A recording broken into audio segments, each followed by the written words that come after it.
책 주목, 책 주목에서 52번째로 읽어드리는 책은 조이 도우순 목사님이 쓰신 하나님을 경외하는 마음입니다. 당신이 생각하는 하나님은 어떤 분인가? 그저 크고 놀랍고 두려운 하나님, 뒷짐을 지고 내게서 멀리 떨어져 계신 그런 분은 아닌지 라는 질문을 책 표지 앞에 달고 있습니다. 이 책은 무려 26년 동안 4차례나 개정을 거쳐 새롭게 출간된 편집본입니다. 1장 하나님을 경외하는 마음. 에덴 동산에서 아담과 하와가 금단의 열매를 맨 처음 한 입 물었을 때 이들에게 어떤 일이 일어나기 시작했다.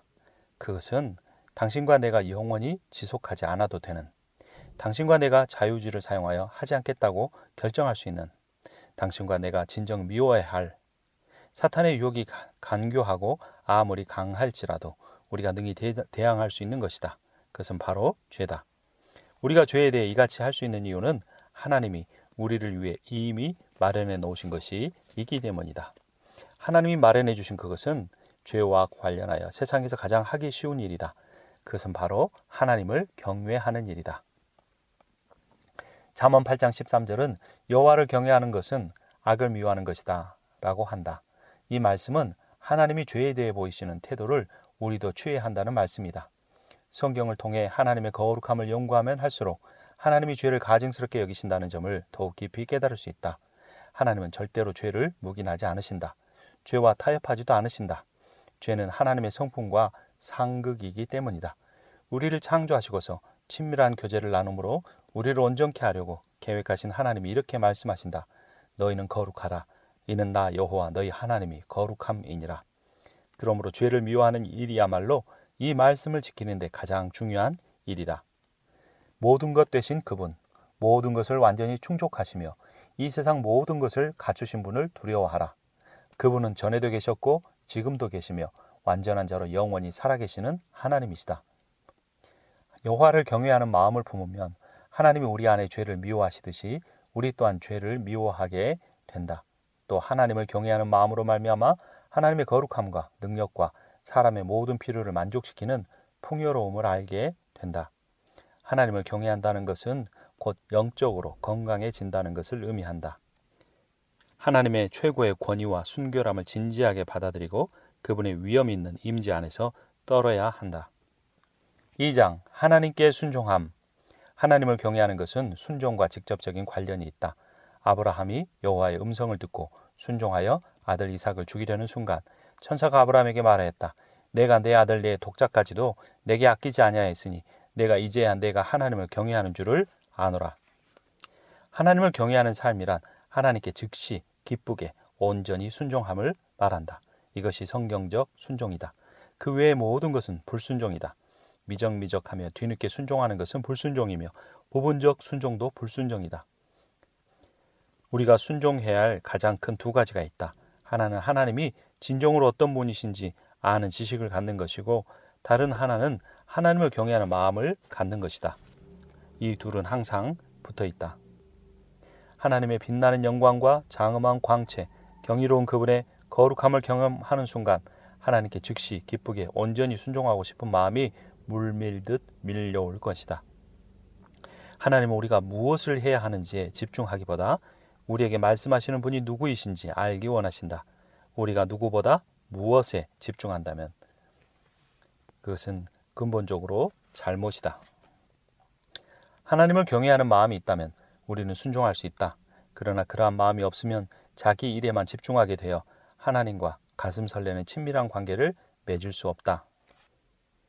우리가 하나님을 진정으로 경외할 때 그분이 누구신지 깨달을 것이다. 그리고 그분이 누구신지 알면 그분께 즉시 전적으로 기쁘게 순종할 것이다. 3장 사람을 두려워하지 않기. 하나님을 경외함은 사람을 두려워하는 마음에서 벗어날 수 있게 해준다. 사람을 두려워한다는 것은 어떠한 행동을 할 때 하나님의 반응보다 사람의 반응을 더 의식하는 것을 말한다. 불순종하고 거역하는 것은 우리가 하나님의 말씀을 무시하기 때문이다. 즉 하나님을 경외하는 마음이 부족하다는 표시다. 나는 주를 경외하는 모든 자들과 주의 법도들을 지키는 자들의 친구라. 우리는 하나님을 경외하고 주의 말씀을 지키려고 할 때 그분의 말씀에 순종하게 될 것이다. 사람을 두려워하지 않고 하나님을 경외할 때 지불해야 하는 대가가 있다. 오해받거나 친구를 잃거나 사역이 잘 되지 않거나 배척 또는 박해를 당하고 심지어 생명까지 잃을 수가 있다. 하나님을 경외하는 마음으로 권위 있게 성경 말씀을 전했는데 그 후에 사람을 두려워하는 마음에 휩싸일 수도 있다. 언변을 타고난 사람은 청산유수처럼 말할 수는 있겠지만 그렇다고 해서 반드시 그에게 영적 권위가 있는 것은 아니다. 하나님이 주신 권위는 하나님에게서 시작한 일, 그분이 그 사람을 통해 역사하시는 일을 할 때만 나타난다. 그럴 때에만 오직 하나님이 영광 받으신다. 예수님께서 요한복음에서 말씀하셨다. 아버지께서 내게 하라고 주신 일을 내가 이루어 아버지를 이 세상에서 영화롭게 하였사오니. 사람과 하나님 앞에서 올바른 마음으로 올바른 곳에서 올바른 때에 올바른 것을 말하고 행하는 사람만이 하나님이 올바른 결과를 이끄신다는 사실을 믿을 수 있다. 이렇게 충만한 상태가 되려면 시간을 내서 하나님을 찾아야 한다. 4장 하나님의 거룩하심. 거룩함이 가장 중요한 이유는 하나님을 경외하는 마음을 품는데 기초가 되기 때문이다. 거룩함을 바탕으로 우리의 사랑을 드리는 온전한 헌신이 일어난다. 헌신하려고 하는 대상이 어떠한 성품을 갖추었는지 모른 채 무작정 우리 자신을 드리는 일은 참으로 어리석은 일이다. 즉 성품이 우선이지 그 사람의 실력이나 인간적 매력은 그 다음 문제인 것이다. 마찬가지로 우리는 하나님의 거룩하심을 아는 만큼만 그를 경배할 수 있다. 아주 놀라운 예배를 경험하는 순간 항상 하나님의 경이로운 거룩함 속에 몰입하게 된다. 찬란히 빛나는 주 예수 그리스도의 아름다움을 보는 사람들은 그분의 거룩하심을 보기 원하는 사람들이다. 주님은 이러한 사람들에게 계시하신다. 모든 사람과 더불어 화평함과 거룩함을 따르라. 이것이 없이는 아무도 주를 보지 못하리라. 하나님을 경외하는 마음이 우리의 전인격, 즉 어느 곳 하나도 미치지 않는 곳이 없이 우리를 주관해야 한다. 5장 죄에 대한 4가지 태도. 1단계 손해가 막대하기 때문에 죄를 짓지 않는 사람. 이 사람은 마음속에 상대에 대한 정욕을 품고 있지만 간음이나 음란의 죄를 짓지 않는다. 왜냐하면 죄를 지으면 자신이 손해를 보리라는 것을 알기 때문이다. 2단계 황금률로 살아가는 사람. 이 사람은 무슨 수를 써서라도 오로지 편안함을 추구한다. 또 자신의 안정적 상황을 뒤집으려는 과격한 사람들을 도저히 이해하지 못한다. 이런 사람은 자기도 모르는 사이에 이기적인 죄와 자기 의에 빠져버린다. 매 주일 교회에 출석하고 11조도 바치고 빚진 것도 갚을 줄 아는 그러한 사람이고 선행도 하는 사람이다.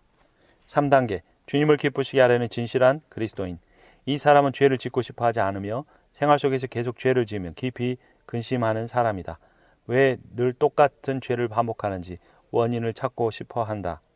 4단계 하나님을 경외하는 마음을 가진 사람.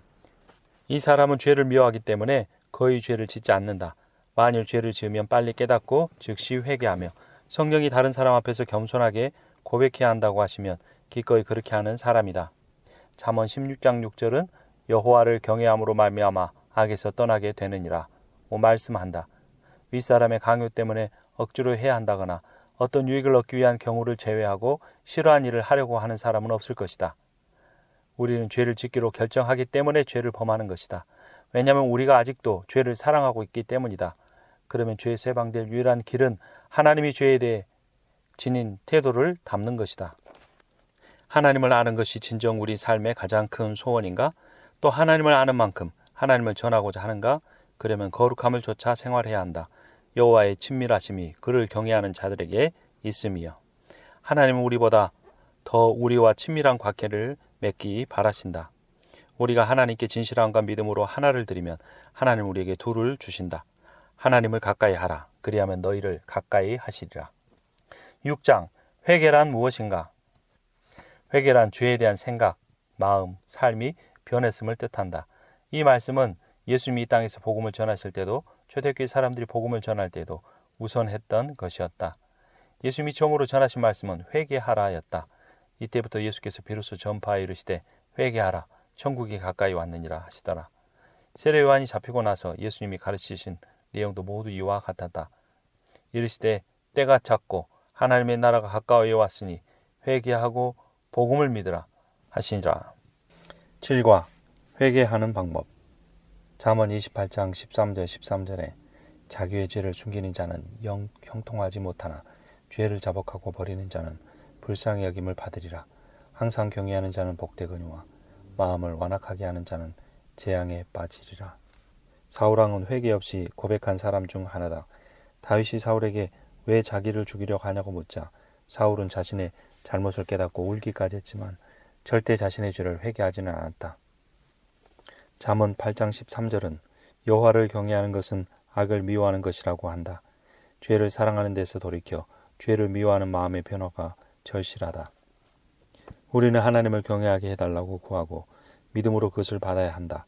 하나님이 죄를 미워하시듯 우리도 같은 죄를 취하게 해달라고 구하는 것이다. 여호와를 경외함으로 말미암아 악에서 떠나게 되느니라.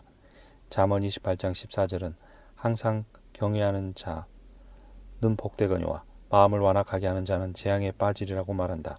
하나님을 경외할 때 온전히 죄를 회개하고 싶어질 것이다. 그 다음에는 죄를 하나님의 관점에서 보아야 한다. 우리는 우리가 저지른 특정한 죄를 성경이 어떻게 말하는지 알아야 한다. 바로 성경 말씀을 찾는다는 뜻이다. 찾으면서 하나님이 이 죄를 어떻게 생각하시는지, 어떻게 느끼시는지 보여주세요라고 기도해야 한다. 또 하나님이 제 마음을 어떻게 보시는지도 알려주세요라고 기도해야 한다. 주는 각 사람의 마음을 아시오니 그의 모든 행위대로 갚으시옵소서. 주만 홀로 사람의 마음을 아심이니라. 그리하시면 그들이 사는 동안에 항상 주를 경외하며 주의 길로 걸어가리다고 기록한다. 우리는 행위 뒤에 숨은 동기를 보여달라고 기도해야 한다. 스스로 깨끗한 자로 여기면서도 자기의 더러운 것을 씻지 아니하는 무리가 있느니라. 하나님은 기도에 즉각 응답하실 수도 있다. 어느 때는 나의 부족함은 보지 못하고 다른 사람을 바로잡으려 했던 부분을 보게 하셨다. 그래서 나는 하나님과 사람들 앞에서 나의 행동이 교만이라는 죄의 뿌리에서 나왔다고 울며 고백했다. 하나님의 관점대로 우리 마음을 보기 전에 야곱처럼 하나님과 씨름해야 할지도 모른다. 하나님은 우리가 이 영적 수술을 얼마나 원하시는지 보시려고 우리를 시험하시기도 하신다. 우리 마음을 하나님이 보시는 대로 보는 일은 몹시 어려운 일일 수도 있다. 교만이나 불신 같은 죄의 뿌리를 그대로 직면해야 하기 때문이다. 진리를 알면 그 진리에 순종해야 하는 책임이 생긴다. 하나님은 공의로우시다. 그래서 진리를 듣고 기쁘게 순종하는 사람들에 비추어 우리의 행동을 헤아릴 수밖에 없다. 8장 진정한 용서. 결혼 수년 동안 나는 농담이라고는 하지만 짐이 왜 다른 사람 앞에서 나를 얕잡아 보는 말을 하는지 궁금했다. 하지만 우리끼리만 있을 때는 절대로 그러지 않았다. 어느 날 나는 시아버지가 시어머니께 아주 똑같이 행동하는 모습을 보았다고 하면서 슬며시 이 주제를 꺼냈다. 시부모님은 평생토록 친밀하셨고 이미 오래전에 하늘나라에 가신 분들이었다. 남편은 그전에는 이 행동 방식을 인식하지 못했으나 내가 나눈 말이 정당하다고 인정했다. 남편은 하나님 앞에서 회개하고 내게 용서를 구했으며 나는 거리낌 없이 용서해 주었다. 우리는 이것이 가게에 흐르는 죄임을 깨닫고서 주 예수 그리스도의 이름의 권세를 선포하며 악한 영들을 대적했다. 우리는 치유가 필요한 과거의 깊은 상처와 안 좋은 경험 때문에 부정적으로 행동하거나 반응하기도 한다. 그 사람의 마음이 상처를 입었을지도 모른다. 만일 이것이 원인이라면 성령이 보여주실 것이며 그로 인한 상처를 치유해 주실 것이다. 상처 준 사람을 완전히 용서했다면 믿음으로 아버지께 나아가 예수의 능력 있는 이름으로 치유해달라고 구하기만 하면 된다. 용서란 의지의 행위임을 깨달아야 한다. 우리는 용서를 원해야 한다. 원하는 마음의 몸과 영의 강한 파괴력을 행사하기 때문에 용서하기로 마음먹는 것은 우리에게 유익이다. 상처 준 사람들을 용서하지 않으면 우리도 하나님께 용서받지 못한다. 우리에게 상처 준 사람들을 통해 하나님 우리에게 주신 축복을 생각해봐라. 그리고 감사한다. 범사에 감사하라. 이것은 그리스도 예수 안에서 너희를 향하신 하나님의 뜻이니라. 사람을 사랑하고 용서할 수 있는 하나님의 초자연적인 능력을 달라고 구하라. 그리고 믿음으로 받아들이라. 성령이 역사하지 않으면 우리는 자유로워질 수 없다. 우리에게 주신 성령으로 말미암아 하나님의 사랑이 우리 마음에 부은 바 됨이니 믿음이 없이는 하나님을 기쁘시게 하지 못하나니 하나님께 나아가는 자는 반드시 그가 계신 것과 또한 그가 자기를 찾는 자들에게 상 주시는 이심을 믿어야 할지니라. 십자가에서 죽으심으로 죄의 파괴에서 우리를 구원하신 그를 위해 큰 대가를 치르신 예수님을 더는 슬프게 하지 않기 위해서 우리는 죄를 회개해야 한다. 하나님을 능히 섬길 수 있게 하는 성령의 능력을 소멸하지 않기 위해서 우리는 죄를 회개해야 한다. 점점 더 예수를 닮아감으로써 삶의 목적을 달성하기 위해 죄를 회개해야 한다.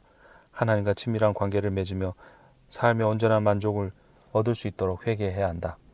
마음과 몸과 영을 파괴하는 세력에서 우리 자신을 보호하고자 회개해야 한다. 우리의 믿음을 다른 사람에게 좀 더 효과적으로 나누고 더 많은 사람을 예수께 데려올 수 있도록 회개해야 한다.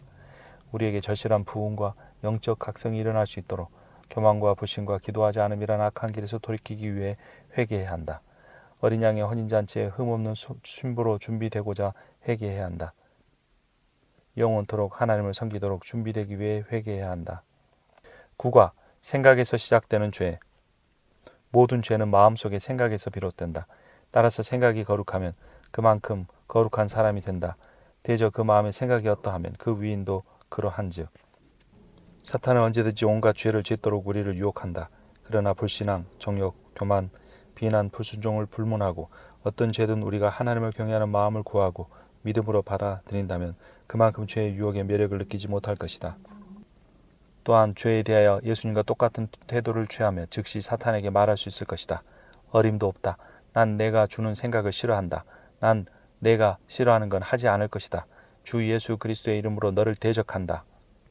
야고보서 4장 7절을 보면 마귀를 대적하라. 그리하면 너희를 피하리라. 빛은 어두움보다 더 강하다. 진리는 거짓보다 강하다. 그것을 계속해서 선포하라. 악에게 지지 말고 손으로 악을 이기라. 신앙생활을 하면서도 특정 부분에 대한 사탄의 공격이 계속된다면 다음 사실을 기억하라. 악한 영들은 우리 입을 통해 나오는 말을 엿듣거나 우리가 행동을 관찰함으로써 우리를 파악한다. 악한 영들은 진지하지 않다. 모든 것을 다 알지 못한다. 우리 연약하고 상처받기 쉬운 약점을 골라서 공격한다. 우리가 하는 말을 듣고 하는 행동을 보면서 약점을 캐낸다. 그러므로 죄의 출발점인 우리의 생각에 하나님을 경외하는 마음이 가득하게 하라. 10장 관계의 기반. 하나님을 경외하는 마음은 이성, 동성 등 모든 인간관계에서 발생한 문제에 대한 해결책이다. 하나님은 자녀의 성별과 상관없이 자녀가 하나님을 경외하는 마음을 품은 만큼 깊고 친밀한 관계를 맺기 원하신다. 그러므로 우리 삶의 모든 부분이 오로지 부부 관계에서만 발견되는 것은 아니다. 결혼 이외의 관계에서도 얼마든지 깊이 있는 우정 관계를 맺을 수 있다. 성부 하나님, 성자 그리스도, 성령은 각각 하시는 일은 다르지만 윗격은 같다. 삼위 하나님은 각각 사역에서 상호 보완적이지만 절대 상호 경쟁적이지 않다. 따라서 우리는 하나님이 역사하셔도 삼위 하나님 중에 어느 분이 역사하시는지 잘 파악하지 못할 때가 많다. 삼위 하나님은 철저히 상호 의존적이지만 한 마음으로 일하시는 지극히 겸손하신 분이다. 우리는 이런 삼위일체 하나님의 관계를 배우고 닮아야 한다.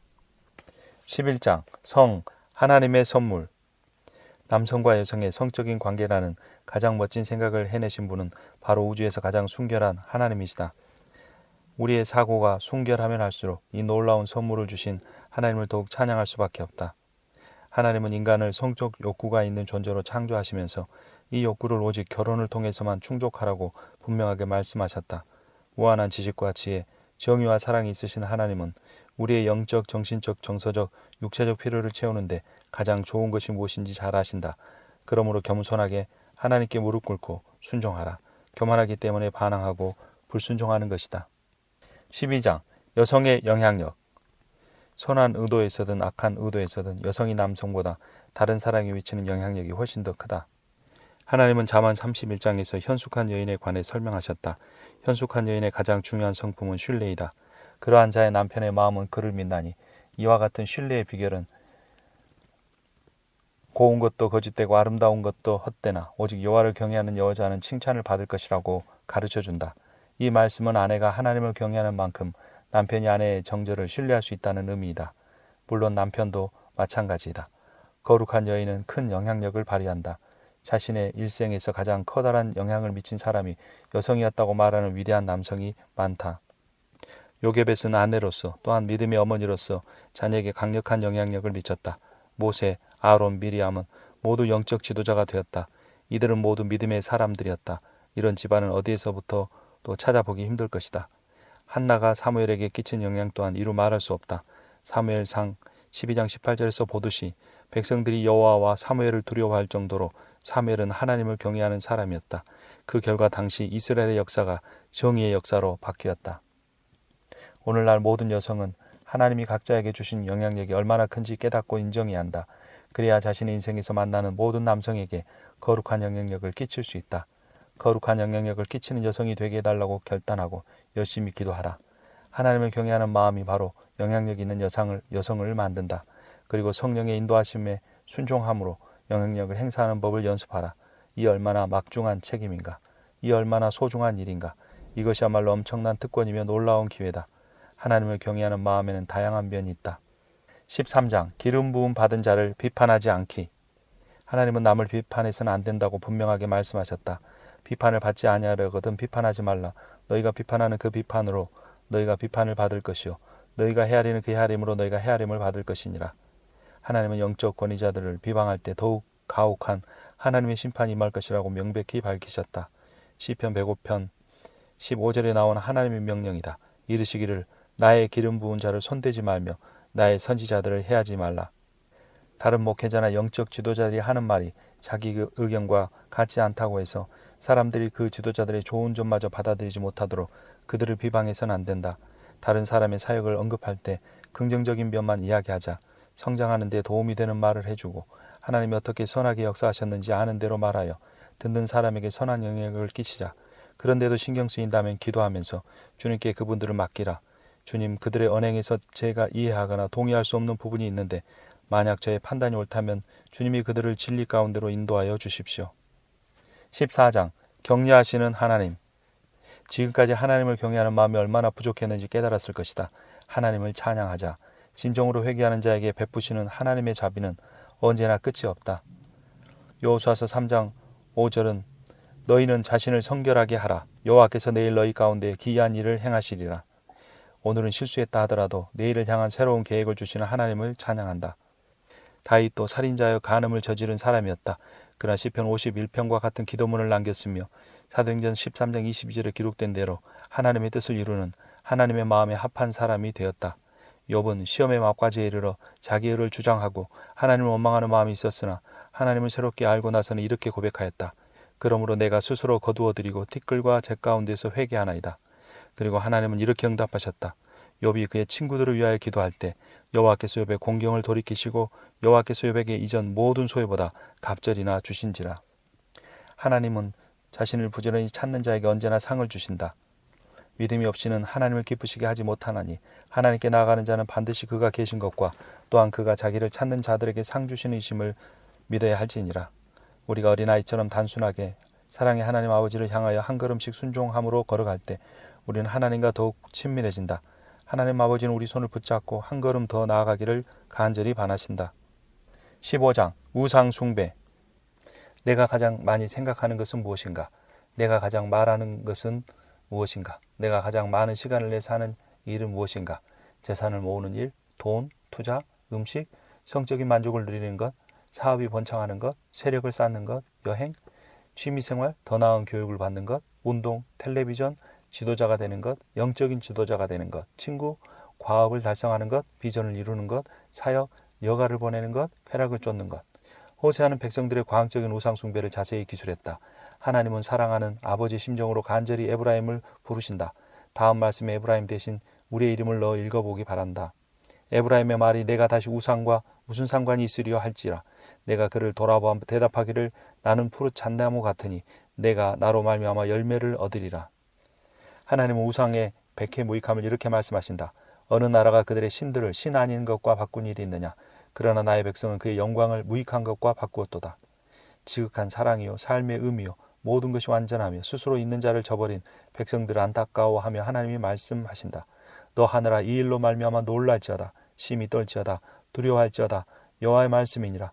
내 백성이 두 가지 악을 행하였나니 곧 그들이 생수의 근원 대신 나를 버린 것과 스스로 웅덩이를 판 것인데 그것은 그 물을 가두지 못할 터진 웅덩이들이니라. 성경을 공부하고 다른 사람을 위해 중보하고 하나님의 인도를 구하는 일이 성숙한 그리스도인의 삶의 전부는 아니다. 가장 중요한 하나님과의 친교를 위해 시간을 할애하는 그리스도인이 되어야 한다. 만일 우리가 주님이 계셔야 할 자리에 다른 것을 두고 회개하지 않는다면 하나님은 우리를 심판하실 것이다. 대개 우상 숭배는 아주 서서히 교묘한 방법으로 들어오기 때문에 성령이 우리에게 밝히 보이시기 전에는 잘 보이지 않는다. 우리 마음속에 품었던 우상이 있다면 하나님 앞에서 그 우상이 어떤 것인지 고백하라. 그리고 생각과 마음과 생활을 바꾸는 진정한 회개를 하자. 그럴 때 하나님이 역사하셔서 우리를 해방시켜 주실 것이다. 하나님이 바로 우리의 구원자이시기 때문이다. 내가 너희를 모든 더러운 데서 구원하고 백성이 풍성하게 하여 기근이 너에게 닥치지 아니하게 할 것이며. 경외하는 마음을 갖는 5가지 방법. 첫째, 우리의 의지로 선택한다. 저에게는 하나님을 경외하는 마음이 절실히 필요합니다라고 고백한다. 대저 너희가 지식을 미워하며 여호와 경외하기를 즐거워하지 아니하며라고 고백한다. 둘째, 하나님 앞에서 우리에게 하나님을 경외하는 마음이 없음을 고백하고 우리를 긍휼히 여겨달라고 구한다. 셋째, 간절한 마음으로 계속 하나님을 경외하는 마음을 구하고 믿음을 받아들인다. 넷째, 성경을 통해 하나님을 경외하는 마음을 공부한다.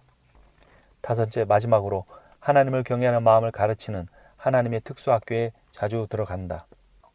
그 특수학교는 긍정적인 말을 전하는 사람이 되기 위해서 최선을 다해 노력하는 학교이다. 우리가 그리스도의 몸의 지체들을 평화롭게 하는 데 도움이 될 만한 말을 흘려보낸다면 우리는 참으로 화평을 찾아 따르는 사람이 될 것이다. 17장 지혜로운 말.